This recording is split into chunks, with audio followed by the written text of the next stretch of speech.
on to our next speaker, who is none other than Vasundhara Talware. So her purpose is to help people evolve, empower and enlighten so that they become unstoppable. We see her regularly in her dynamic yoga poses on YouTube. So let's welcome Vasundhara.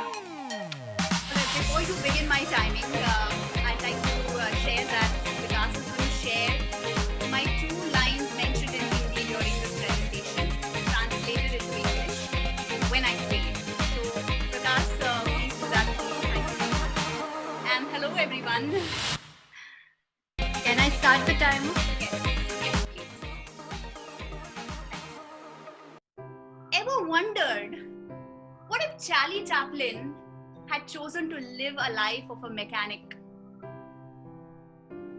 What if Mother Teresa had chosen to get married and have her little garden to tend to and her little kids to look after?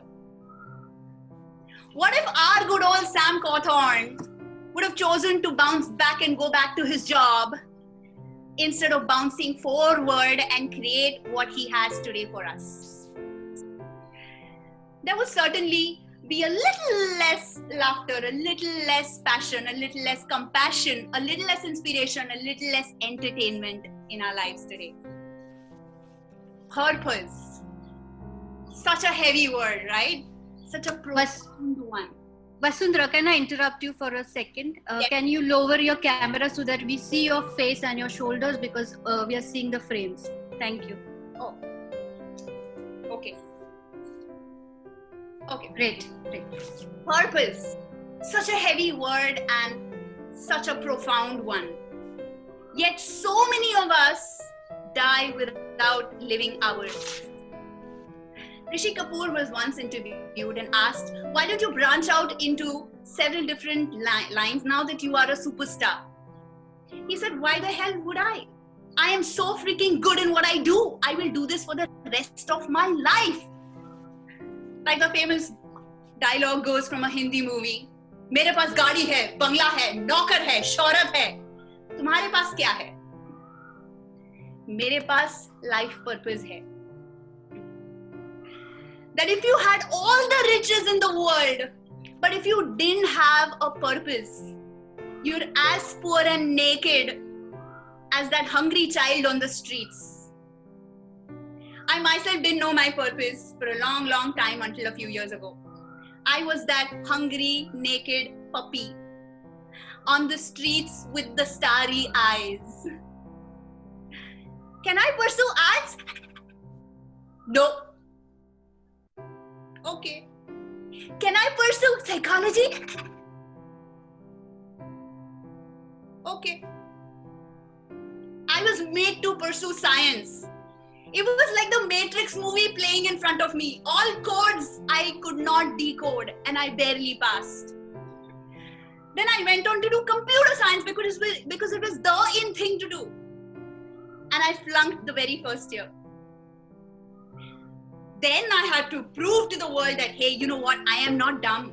I went on to pursue my MBA from one of the top 3 B schools in the country, Jamnalal Bajaj, with sheer hard work. Just to tell people that, hey, you know what? When I want to do it, I can do it. I got picked up by one of the Fortune 500 companies, Intel Technologies, and you know what? It looks very good on the CV. I took that up, something I did not want to.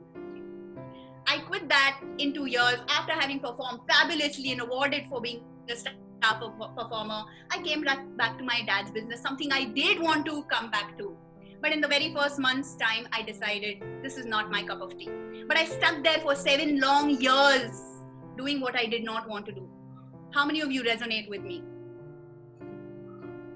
I was told on top of that what to wear, how to look, how to speak, how to be, what to say, when to zip up. I had the lowest self-esteem all those years.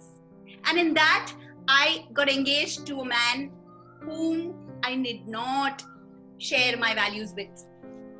It was like playing a good daughter-in-law to be role, stooping so low that I had no bones left in my spine to stoop any further. I became the doormat I had no voice, no dignity, no self-respect, no self-worth, no identity, no nothing.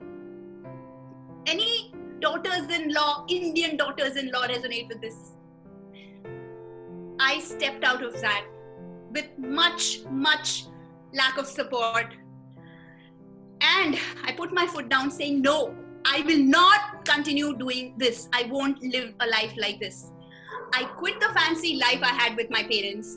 I took up a job, packed my bags, moved to Mumbai just to find my purpose, just to know who I really was. And I quit that job in 6 months so that I could find that my light is shining the light in people's lives, helping them look brighter, be brighter, uplift spaces, create happy spaces, transform lives through my yoga, through the ontology, and through all the spiritual work that I had done on myself, and just continue giving that to the world with the passion that I had to do the same for my own self. Thank you. Oh, wow. If you obey all the rules, you miss all the fun. And you are one courageous woman, Vasundhara, who is living life and beating to your own drum, and you are winning, aren't you? Amazing. The shine on your face tells us how much you're really, with so much of jutzpa, you have brought in the energy into the tribe. Thank you so much. Thank you. Please give in your sugar cubes and what you feel about the talk that she has given. Vasundhara, one thing, how can you consistently be so amazing all the time? What is the secret? That you are a yogini, we all know. That what is the secret of you being consistently excelling, super excelling all the time? And yoga is the way forward. Connect with your spirit. That's all it takes to shine out. I totally agree. Totally agree.